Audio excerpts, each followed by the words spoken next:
Engine के पास जाकर लगता है। अब इंजन खराब होने की वजह से हेलीकॉप्टर एक ब्रिज के पास जाकर क्रैश हो जाता है। इसी दौरान हम फ्रेंच को देखते हैं जो अभी भी जिंदा बच गया था। फिर वो जमीन पर रेंगते हुए आगे बढ़ता है, लेकिन तभी जेम्स गन लेकर वहां पर पहुंच जाता है और ये सब देखने के बाद फ्रेंच उसको कहता है कि तुम्हारे पास मुझे मारने का एकदम सही मौका है, इसलिए चलाओ गोली और मुझे हमेशा के लिए आजाद कर दो। लेकिन जेम्स ऐसा नहीं करता।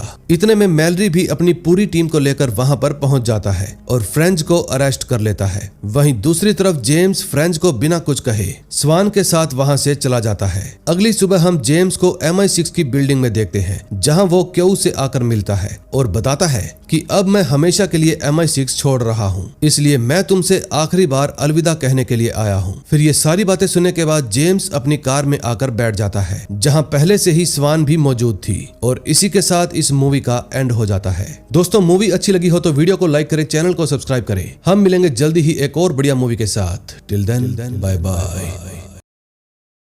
इमेजिन करिए एक ऐसी जगह जहां चारों तरफ सिर्फ बर्फ ही बर्फ है और वहां की लैब में एक ऐसा खतरनाक वायरस फैल जाए जो आपके शरीर के एक एक हिस्से को गलाकर काला कीचड़ बना देता है। इस वायरस का कोई इलाज नहीं है और सोचो अगर ये किसी तरह इस बर्फीली दुनिया से निकलकर शहरों तक पहुंच जाए तो क्या होगा। असल में इस कहानी की शुरुआत होती है आर्कटिक के एक बहुत ही खुफिया साइंटिफिक रिसर्च बेस से, जहां सब कुछ नॉर्मल चल रहा था कि तभी अचानक वहां के दो टॉप बायोलॉजिकल एक्सपर्ट्स की तबीयत बिगड़नी शुरू हो गई और मौके पर ही उन्होंने दम तोड़ दिया। लेकिन उनका एक तीसरा साथी अभी भी जिंदा था। उसकी आंखें खून की तरह लाल हो चुकी थी और उसके मुंह के कोनों से एक अजीब सा काला लिक्विड लगातार बह रहा था। जैसे ही उसने प्यास बुझाने के लिए पानी पिया, उसका गला जोर जोर से कांपने लगा, जो देखकर ऐसा लग रहा था जैसे उसने कोई ऐसे